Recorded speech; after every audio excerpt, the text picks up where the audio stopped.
Your Excellency, my brother Salva Kiir Mayardit, President of South Sudan, Your Excellency Achange Chidora, President of the Central African Republic, Your Excellency President Chakwera, the President of Malawi, Your Excellency Nikano Mbumba, President of Namibia, Your Excellency Hakainde Hichilema, President of Zambia, my friend Russell Dlamini, the Prime Minister of Eswatini, my neighbor Hamza Bare, Prime Minister of Somalia, Vice President Nguema Obiang from Equatorial Guinea, Vice President Prosper of Burundi, the Vice President Slamba Songwane from Botswana, Your Excellencies, ambassadors, representatives of different organizations, ladies and gentlemen. As the first order of business, I wish to pay very special tribute to President Salva Kiir Mayardit, the President of South Sudan, who requested me and Kenya the shepherding, the final phase of South Sudan mediation process. And when I received the letter from President Salva Kiir, I asked my staff to look for one person who was at the center of the comprehensive peace agreement that finally brought independence to South Sudan. And that was General Sumbeiwa. General Sumbeiwa was the focal point in all the negotiations that went into South Sudan being an independent state. I was lucky that he was still around, retired, at home. And when I asked my staff, they said he's probably writing a book about South Sudan. And I said he should hold on, because there is some work to be done so that he can go and complete his book. I am very confident that General Sumbeiwa and the team we have assembled, they understand the people of South Sudan. They have many friends across sides in South Sudan. In fact, at one point, we were told in Kenya there were many children in South Sudan named after General Sumbeiwa. And therefore, General Sumbeiwa, you have a responsibility, as you have said, to humanity to spearhead this process. President Salva, this demonstrates your deep humility and singular desire to secure stable peace for your motherland. And while we were attending the conference here, and President Salva Kiir walked into the room, and he made a statement to my colleagues here, heads of state, and said, Your Excellencies, I need your help. It was a very, very touching statement. It not only demonstrates humility, it demonstrates a heart of courage and a desire for peace for one's country. This gathering marks a pivotal moment in a historic journey, uniting stakeholders committed to ending conflict and political instability in South Sudan. It represents the culmination of steady progress in mobilizing for peace through dialogue, while also signaling a hopeful step towards effective peacemaking, restoration of tranquility, and resumption of harmony, enabling South Sudanese to focus on the prosperity of their nation. Listening to both the representative of the opposition and the representative of government, and the language of brotherhood therein, gives us hope that there is a chance for us to settle this once and for all. Kenya takes pride in its strong bonds and mutual understanding with the people and nation of South Sudan. These bonds foster solidarity and support, facilitating joint pursuit of security and development. We are alive to our obligation to our brothers and sisters in South Sudan and stand ready to contribute to ending cycles of conflict and instability, allowing this promising nation to achieve the peace and prosperity its people have very long sought and want. This is why we are proud of the Tumaini Initiative, the high-level mediation of South Sudan, bringing together 8 categories of parties and groups. It has made significant progress in defining a mediation framework, developing rules of procedure, and setting the agenda for the process. In the last 1 week, a lot has gone into that process. This initiative exemplifies the Pan-African policy of African solutions to African challenges, contributing to the silencing of guns in Africa initiative and fostering an environment of transformational development in South Sudan, our region, and possibly the entire continent. Tumaini means hope, is grounded on the resolve that delivered the comprehensive peace agreement more than a decade ago. It is fueled by courage, goodwill, and determination to silence the guns and explore better ways of resolving conflict. Under the Tumaini Initiative, we have a forum to honor the people of South Sudan and commemorate their sacrifices, struggles, and hopes by supporting their unanimous aspiration to transform their nation's potential into shared prosperity. I appreciate the nations which have pledged to support this mediation initiative and thank them for investing in hope. I also thank the observer missions, civil society, and other stakeholders for their concern, commitment, and contribution to this initiative. I commend the role played by the reconstituted Joint Monitoring and Evaluation Commission, the Intergovernmental Authority for Development, and our brothers from St. Egidio. You have done a commendable job. When I came to your office, you agreed to be part of this process because you too have a history with South Sudan. I encourage the revitalized transition government of national unity, the real SPLM, and the South Sudanese United Front to stay the course and redouble their commitment to this mediation. The path you have chosen is noble, and what you have accomplished so far under this initiative is admirable. Here is your opportunity to design a future worthy of all of you and all the visions you have. I take this opportunity to welcome all delegates from South Sudan to Kenya and encourage you to feel at home, because indeed it is home. I also wish the parties successful mediation, and to our partners, I urge you to work with us all the way until we settle this. Thank you, everybody, for your participation. Before I conclude my remarks, we have in our midst friends and leaders who mean well for South Sudan and for our region.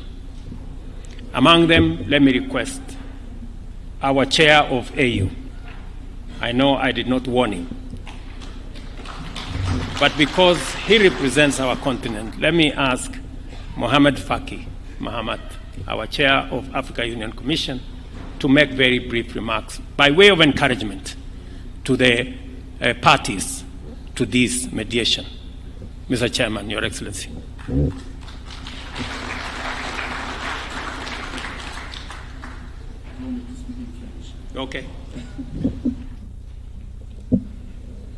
Excellence, Monsieur William Ruto, Président de la République du Kenya, Monsieur le Président Salva Kiir Mayardit, mon grand frère, Président de la République du Sud-Soudan. Je suis heureux de prendre part à cette cérémonie où il est question encore de médiation, de paix et de réconciliation au Soudan du Sud. Mustafa. Excellency President Dr. William Ruto, President of the Republic of Kenya, President Salva Kiir, President of South Sudan, I'm happy to participate in this ceremony, which is again another opportunity of mediation and also for peace and reconciliation in South Sudan. Comme tous les jeunes Africains, quand j'étais au lycée et à l'université, j'ai soutenu la cause du peuple du Sud-Soudan qui luttait pour sa libération. I had supported the efforts when South Sudan was militating for its independence, and I was the one who was supporting that movement also. Quand je suis devenu responsable politique au Tchad, il y a 19 ans, j'étais Premier ministre et j'ai représenté le Tchad ici à Nevacha pour la signature de l'accord de paix politique. Il y a 19 ans. In fact, when I took up office as a leader in Chad, that was some 19 years ago, and I was the Prime Minister of Chad, and I represented Chad here when the Naivasha peace agreement was negotiated and signed. En 2015, j'étais ministre des Affaires étrangères du Tchad. J'ai pris part aux négociations et à la signature de l'accord entre les parties sud-soudanaises.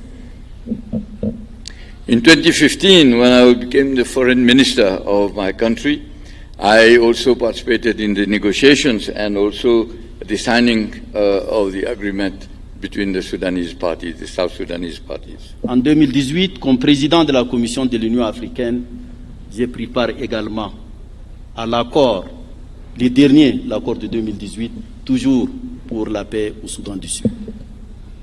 In 2018, when I became the chairperson of the African Union Commission, I also participated in the negotiations and also the signing of this 2018 agreement, again for peace in South Sudan.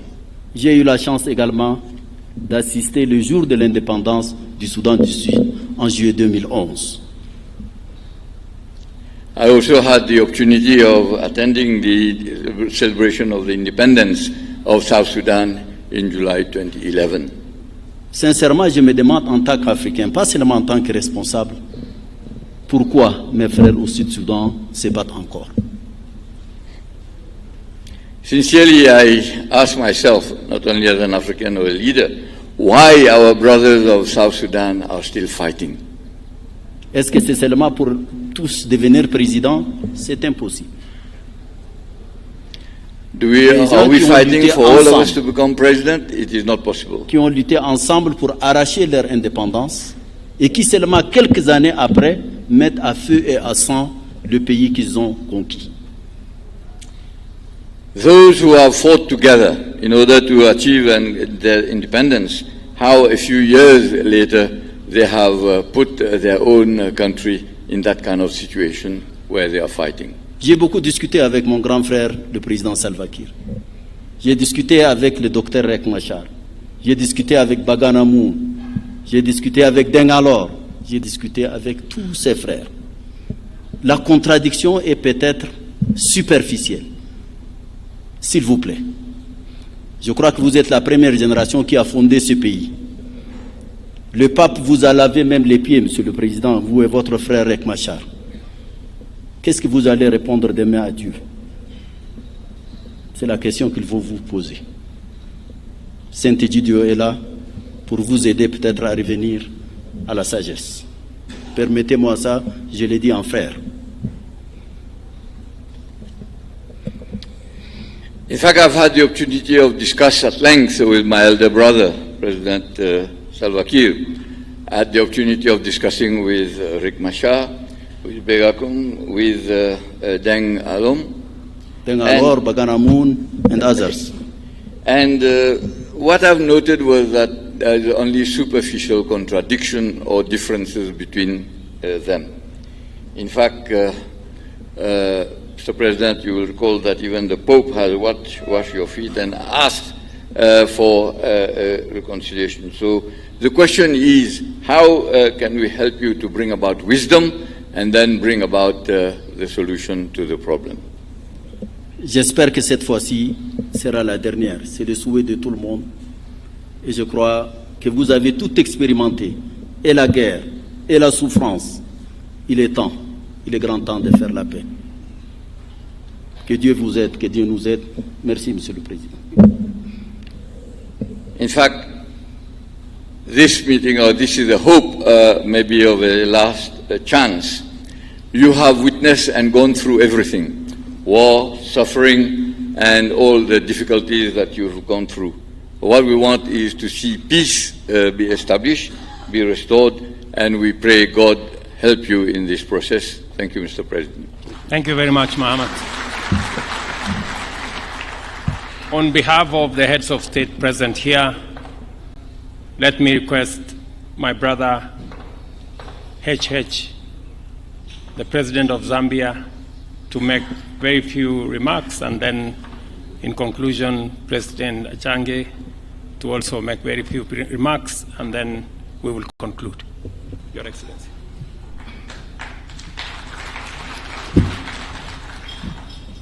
Thank you very much, President Ruto, President of Kenya, Republic of Kenya, President Salva Kiir, our brother, leader of Southern Sudan, and my fellow heads of state that are here, and I know prime ministers, senior ministers that are present, and partners. I use that term deliberately, partners from an array of groups that are working to bring peace, security, stability to Southern Sudan. President Ruto, congratulations for hosting this important process, but also to President Salva Kiir for allowing this process to take place. Some colleagues would have probably resisted that this process does not continue.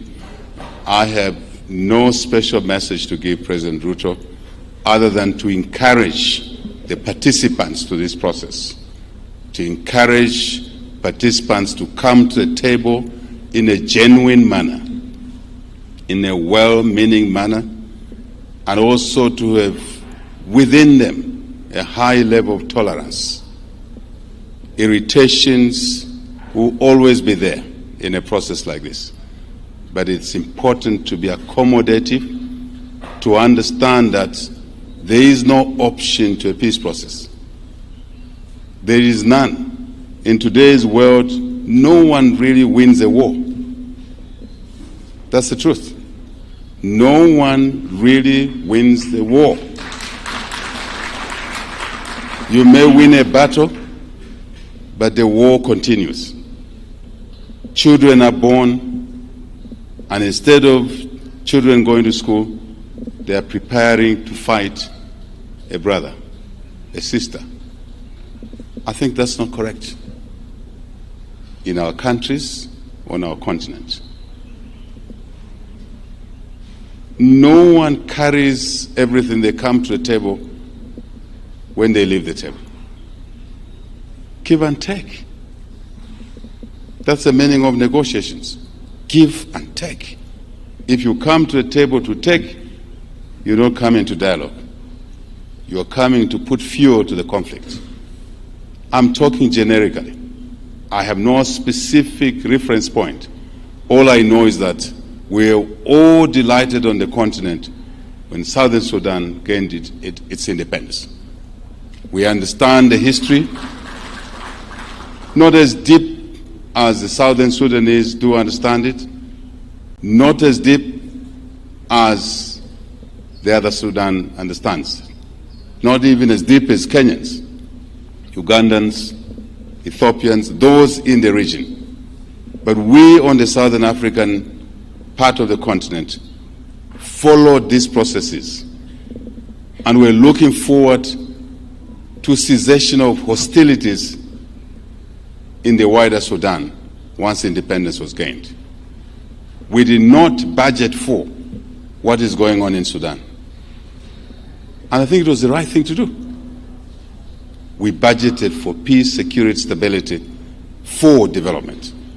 Simple. Peace, security, stability, for development. Resources are limited. The resource envelope is small for anyone, any country. How we utilize those resources must not be towards waging war, but towards building schools, health centers,